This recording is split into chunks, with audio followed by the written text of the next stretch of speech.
Hi guys, this is a redirect to my reaction to episodes 497, 498 and 499 of One Piece. Some very good episodes again, but before I talk about the episodes and my thoughts about the episodes, I just wanted to say a massive thank you to Evan Fisher and Ricardo Salas for donating through my Buy Me a Coffee page. So Buy Me a Coffee is just a page that I made on that site in case anyone wants to give one-off donations to support the channel.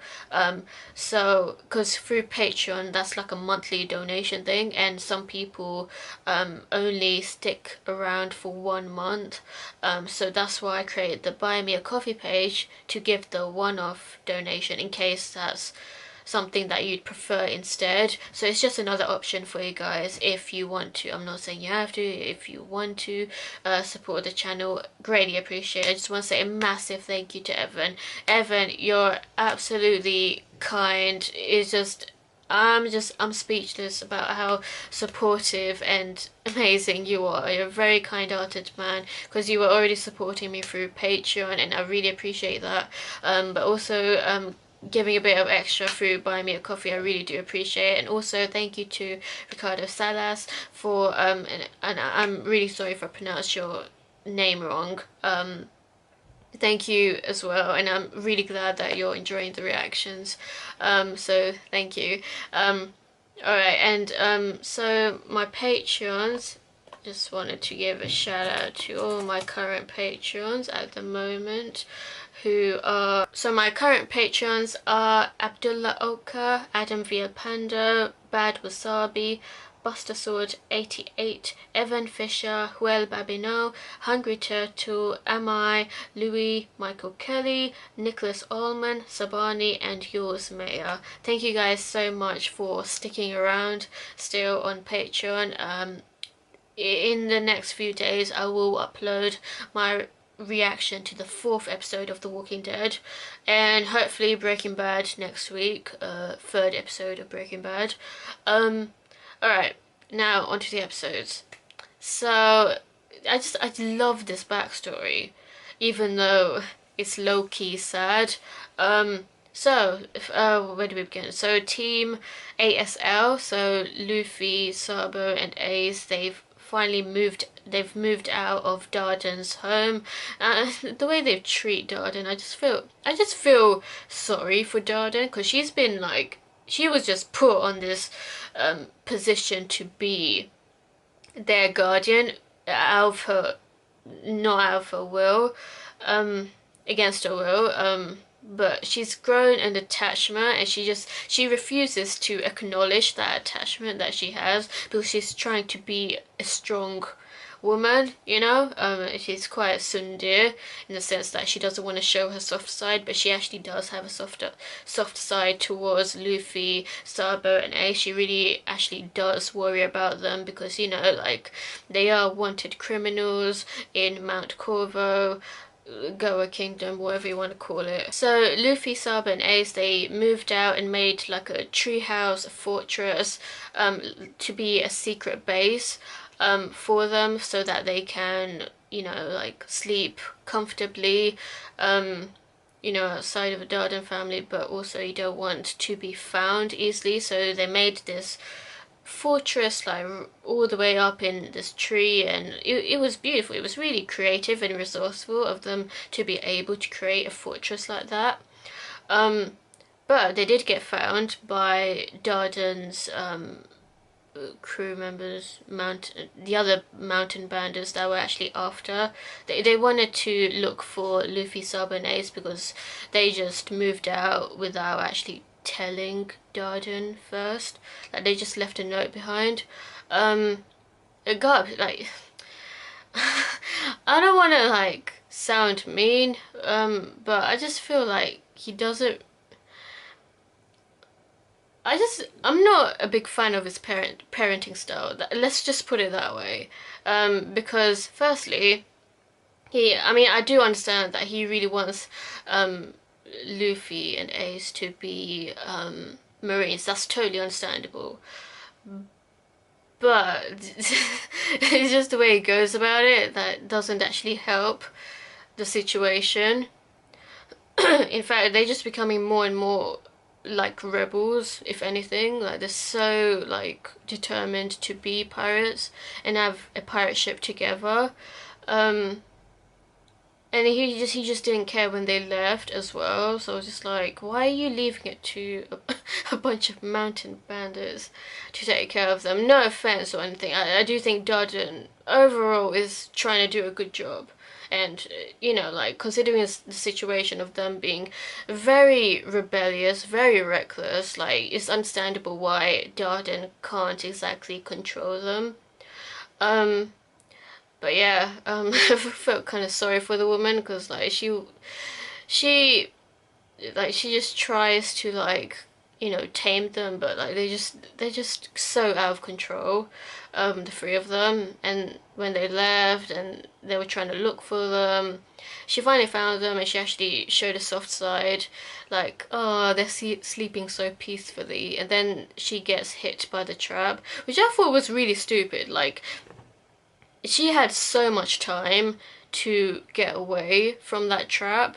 Surely she acknowledged the wire thing eventually, but she didn't realize. And then she got hit by the trap because the fortress that that the trio made, was covered in booby traps. But she just took it in, and she just like walked off. Um, yeah, and then so Ace, Sabo, and Luffy. I just say Team ASL. It's so like so many names. So they were like arguing with each other about who should be the captain of their ship because their dream is to set sail together as a pirate crew, but there needs to be a captain of that pirate crew. In the end, well, okay, let's not talk about the end, but like, so they actually met this old man who's from the Grey Terminal, and it turns out that he was actually the captain of the Naguri pirates, and he actually fought Roger, but he lost to Roger. So Ace, he was very like he was distraught and quite bothered by hearing the information that Roger was actually seen as a man with a man who was actually quite kind and respected by his crew, because throughout Ace's life he was just hearing so many people hating on Roger. But I feel that's more because he's the pirate king rather than his actual personality or something. But then again, I don't really know that much about Roger, but based on what the old man said, apparently Roger actually spared the old man and spared his crewmates as well. Like, he could have killed all of them, but he didn't, because he seems to have, like, morals. So I thought that was quite interesting. But yeah, so yeah, that's what. And the older man, he was like trying to teach Ace that actually it's not about. Well, he was teaching all three of them that it's not actually all about strength. If you want to become the captain, you also need. I mean, he didn't actually tell them, but like Ace was like getting the clue that like you gotta be respected by your crewmates as well. And that's what actually makes you a really good captain, if a lot of people respect and are loyal to you.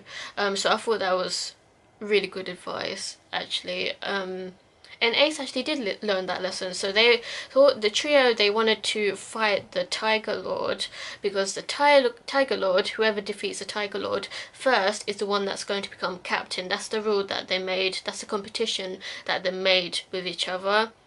But in the end, they all had to work together because they still were not that skilled against the Tiger Lord, even though they did get some training from the old man. So the old man, he actually, when he came in, when he was like, when he first met the trio, he actually used Haki against this bear that the trio were after. But obviously the trio, they're not skilled enough to actually take down a giant creature. by the old man. He showed them how it was done, but he used Haki though, and Luffy recognized it as the same Haki that Shanks used on that sea creature in previously. So I thought that was interesting. I don't know what type of Haki that is called. Is that observation Haki? That's not Conqueror's Haki. Conqueror's Haki is when the victims all fall asleep, right? Yeah. Yeah, I just thought that was interesting that he trained them by helping by the trio helping him to build his ship so that he can set sail off again, so that he can find his crewmates. So and then in return, they managed to build a better physique for themselves, and gain some extra skills. And finally, Luffy learned the Gomu Gomu no, which is one of his staple skills, but he still hasn't quite grasped his rubber ability yet. He's getting there though, but he hasn't totally mastered his rubber ability. Yeah, so they managed to defeat the Tiger Lord by actually working together. So Ace used Luffy as a slingshot whilst Sabo distracted the tiger. So, basically what I suggested before it even happened, which is weird, but like, I mean, rubber is to do with like slingshots, so that's like the only thing that I could think of about what they could possibly do. And also using distractions, which helps usually. Anyway, so yeah, and Ace was like, actually, I'm not going to become the captain, even though I technically defeated the creature, but I only defeated the creature because we all three of us actually worked together. So technically, it wasn't like I was the only one who defeated the creature. But yeah. So the thing is, apparently, the celestial dragons are going to come to Goa Kingdom for some reason. Like Dadan, she was just reading the newspaper about that, and she was questioning why they would come here. So I'm actually really worried about that, and as well as the nobles searching for Sabo and using the Blue Jam pirates to find Sabo, and they've already found Sabo. So I'm really worried about that now, because it's Blue Jam. He's really ruthless, and oh man, that's gonna be bad. But we'll see what happens. So yeah, that's my thoughts. What do you think of these episodes? Let me know, and stay tuned for more.